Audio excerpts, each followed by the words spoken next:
Hello everybody, today we're working on a Toyota, there we go, Toyota Avensis, and it's a D4D and it's a 2 litre. Now the problem with this car, we had a fault code when we came to it, it was a P400, and the customer had complained that the thing was going to, we assume, limp hold mode anyway. So what we done, we looked at the EGR valve and we drew up some data pins. Now to be honest, the snap-on wasn't very good in it, but the hotel wasn't too bad. But I actually hit red when the EGR was opening. Sorry, when the EGR was opening, the percentage started to drop, and when it was closing, the percentage started to rise. So hit was the opposite for OBD. So you can see there with the EGR percentage is 22.7, but if I floor this car, it should go to 0. So you can see that it goes to 0.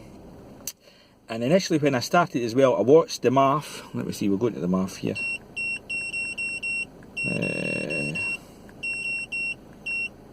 So that's the map, we don't need to bother about the map. There you go, MAF.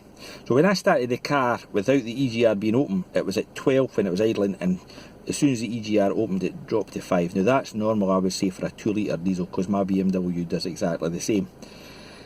So we're a bit at a loss because we went and looked at the EGR valve, and I think you can see yourself, someone's been in here, and this is nice and shiny and new. And we've also done a temperature test between the pipe going into the EGR and coming, it gets ported through the engine block, so there's about a 10-degree difference, but I think that seems to be about normal.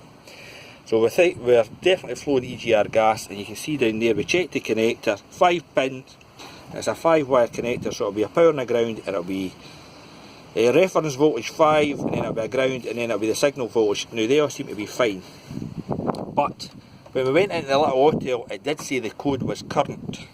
If it had been stored, we would just have left it and just said, well, the valve's been changed, it should be okay, but it did say the fault was current. So we need to do further investigation, and we had a quick look at the wiring, and then the only thing we could see was down round about here, but we're not really sure.